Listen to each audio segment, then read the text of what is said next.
London, baby. So today we're doing some Regents Park laps. I'm going to take you to some of the best bakeries that the cyclists get to visit, and also I'm going to give you a quick rundown of my first impressions on the SLC 3.0 because I believe it's being released soon. Guys, welcome back to the What Life. Let's roll.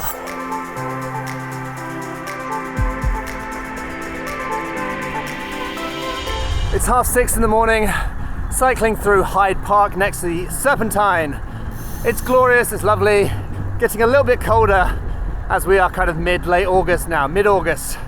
I just turned 42, literally a few days ago. What is life coming to? Anyway, feels like the seasons are changing, a little bit colder, the sun is not quite so high in the sky, and it's 6:30 in the morning. I love it when people are out exercising early. So the first thing I'm going to say is about the SLC. I'm getting on very well with it. Obviously it's a new bike. I think everyone loves their new bike. That aside, the first thing I'm going to say is I am really enjoying the bottom bracket. Gone for a full-on press fit this time. It's my first time installing a press fit, and I think it's my first time riding a press fit. Managed to do it myself. Had a few mistakes, as you might have seen in the original video. Spacers, wave washers. I had to figure all that out myself. Spacers are important. Spacers and wave washers are important. But listen to it now. Buttery, buttery smooth. Using a cycling ceramic bottom bracket that's press fit. They're not cheap. $190, euros, I think. But it makes such a difference. And the screw fit token bottom bracket I used on the T1550 I wouldn't use again. Just after 6 months, the bearings are basically, they're not great. So I'm hoping this one does a better job. So far it feels smoother already if those bearings aren't great, and this one is brand new. We've done well with the bottom bracket here. It's working well. Right, let's get up to Regents Park. We have 7 a.m. laps with the Sportful crew, and then some coffee and croissants. Croissants.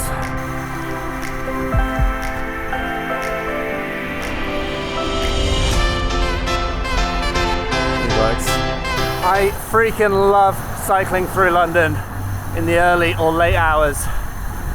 It's awesome. But London is never safe when it comes to cycling, never safe. Probably doesn't help having guys cruising around one-handed holding a camera in their face.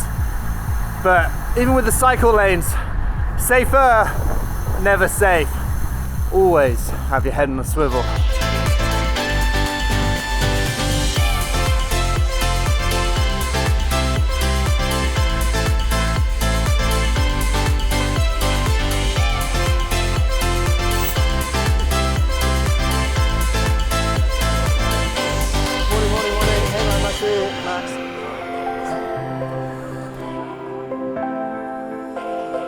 Regents Park is the home of nice carbon bikes and pretty sharp jawlines. So it's Thursday morning, 7 a.m. There's the Pure Sport Cycle Club that's kind of over here. So, we're doing the Sportful little ride with a few people. It's just busy. I'm not even sure how you figure it out. It's just people turn up and join in rides.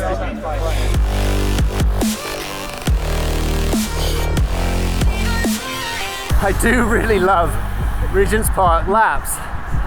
If you're in a chilled group, that is. It looks super intense if you're in a fast group. Some of those fast groups look so intense for what effectively is a 1.5 mile loop. But once again, you can see just how many people still come up here early in the morning on a Thursday. And here is where the drafts are.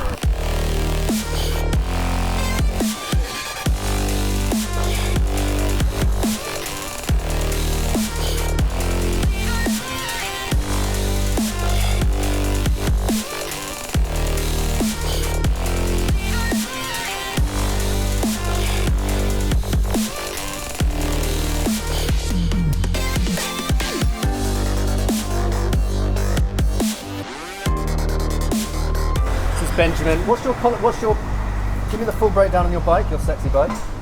My Cannondale Tour de France edition, Palace collaboration, new Dura-Ace, zip wheels, dodgy Chinese handlebar, which came with a dodgy 3D printed mash-up spacer which never got fixed. Which brand of handlebar was it? You told me this. Yolio. Yeah. And then they sent me another one. What stem are you? 120, I might have a 115 380, which would be perfect for you.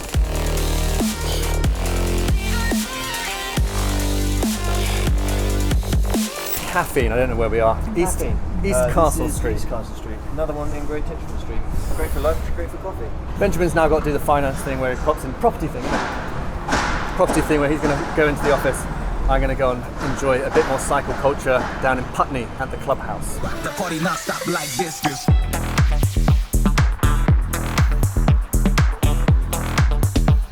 Yeah, we rock the party not stop like this. This is easily the best road in London because cars can't come down it.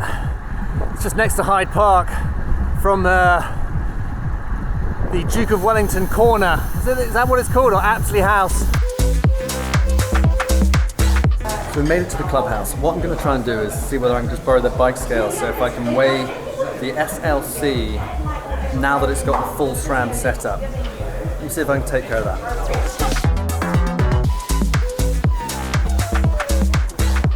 So the setup on it at the moment is basically a completely rideable bike. We're going to keep the pedals on, we're going to take the saddlebag off, we're going to keep the front mount on.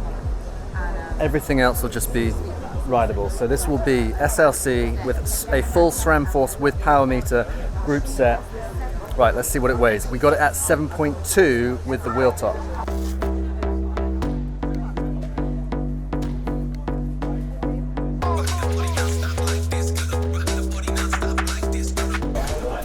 .3 kg, which is alright. That's 0.1 kg higher than the wheel top. We'll take that. So let's also bear in mind we're 7.3 kg with the 67 Lund Hypers, the Gen 2, so 21mm internal width, and we are running tubeless, so there's sealant. You know, there are ways that we could optimize this to be lighter. I haven't built it as a lightweight bike. I've built it as a bike that I want to ride. And I do love it. So let me dive into a few more details about it. So while I've got you here, let me just talk you very quickly through this bottom bracket that I mentioned earlier. And for reference, I went and rode a Factor Ostro VAM, which is a T47 bottom bracket, like it's threaded. That was with a Shimano Dura-Ace crank. So it's got a smaller crank. It was absolutely butters. Like you just fall through the pedal stroke. It was so enjoyable, and I don't think you have to be a particularly decent cyclist in terms of technicalities and feel to understand that. What I've managed to do here on the BB86 has really impressed me with the bottom bracket. So we have a cycling ceramic bottom bracket that's BB86, and I'm running with a SRAM dub, so it's a wider axle that goes through the frame, so it changes the bearing size a little bit. Stick with me, guys, because this is important. Managed to get this, and I fitted the bottom bracket myself. Do I love doing it? I didn't love doing it, but I did do it. I did it with a bearing press or a bottom bracket press. I didn't have the correct drifts. I had to kind of jerry-rig a couple of drifts to get it to go in correctly, which I managed to do, no problem. But what I've got here now feels absolutely insane. So the SLC 3.0 still comes with a BB86 bottom bracket. I'm running the SRAM dub, wider axle, and I've managed to do it using a cycling ceramic bottom bracket, the BB86. And the way that it feels, you know, we're talking like just sitting on the bike and cycling along. It feels like really buttery smooth. Everything's brand new, obviously, so that kind of exemplifies or exaggerates that sensation. But I feel like, even though, yes, Hambini says bottom brackets, BB86 and the SRAM dub shouldn't really go together, this is working, and it works really, really well, just in terms of smoothness, buttery smooth pedal stroke. My second point is that it took a little bit of kind of tinkering to make sure that the crank arm didn't hit the front derailleur. That's with any bottom bracket.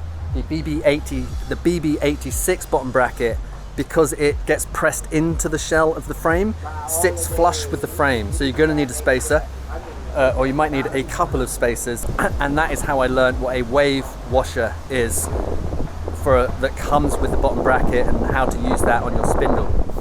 But I guess this is basically me saying that if you are planning on running a SRAM system on the SLC, you can do it, and it is absolutely great. It's like, well, so far it has been absolutely fantastic. There was a little bit of clicking in another video because I didn't set up the spacers and the washers and things. That is now completely quiet, and it rolls incredibly smooth. Like I said, absolute butter. So the other thing to note about the SLC, and I'm going to compare this very briefly to the T1550 from Winspace, which is the stack of the bike is higher, the top tube stack is slightly higher, so you sit a bit higher on the bike. The top tube length is a bit shorter, so effectively on the T1550 is a longer top tube with a lower stack. So the SLC has a bit more of a stack height on it because it's built as a climbing bike, and the top tube is slightly shorter. I'm still running the same bar length, the same stem length on both the bikes, both 95 or 100 mil stems with the 380 width bars, and they both fit perfectly. Just a small adjustment on the saddle a little bit further backwards to kind of make it fit, but it feels great. So if the question is, does that change the ride sensation, then yeah, obviously it does. I felt like the handling on the T1550, the frame was obviously heavier, but there was more weight behind the frame. The center of gravity on the frame was lower because it had a nice big bottom bracket, lots of carbon on the bottom bracket, which makes it nice and firm. So, even someone like myself can understand that the handling on it was really nice. I found it really enjoyable. You got a longer top tube. Your weight distribution feels like it's more stretched out. Your center of gravity is a little bit lower. On the SLC, the center of gravity is a little bit higher. The top tube length is a little bit longer, so you sit a little bit higher. So obviously that does have a little impact on the handling, but not to say that it doesn't handle very well.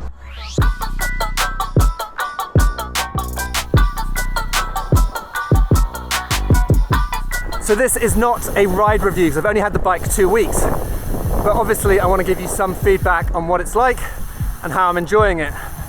As I said, this bike weighs 7.3 kg. My 1550 came in, I think, at 8.8. So you can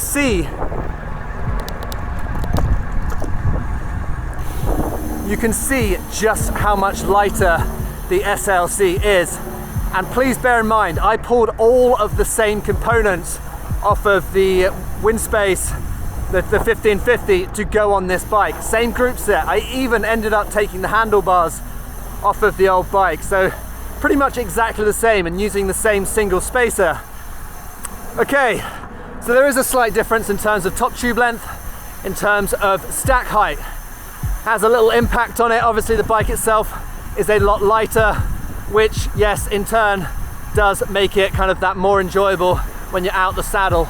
And if you guys do, and I recommend you do, get a good bottom bracket, then yes, you do get a really enjoyable out the saddle climbing bike. So we're probably going to wrap this one up here because I don't want to go into too much detail. I don't want to feed you anything that ends up on the Nero show being told off. But I've enjoyed it. I've managed to get the fit similar to the 1550. I'm running at the same length stem. I think I mentioned that earlier, even though the top tube has a slightly different height. So in theory, my saddle is a couple of mils further back, in theory. The one thing we haven't spoken about today is the design and the look of this thing. I think this trumps the T1550 by a long way. The styling of it, that kind of matte black finish, that black finish that's like the bare carbon where you can see the weaves, is gorgeous, and I love it for that reason. It just looks really cool, and it looks super light. So that is the nice thing. They have nailed the styling with this bike. I've only ridden it a few times, but today up in London, definitely had a few comments from people, from them saying how much they like it and how they like the look of it. Right guys, we'll leave this one here. Give me a few weeks, we'll do a proper deep dive into how this bike rides and how I like it. Thanks for joining in guys. Please do like and subscribe if you fancy it. And I'll see you guys on another one soon.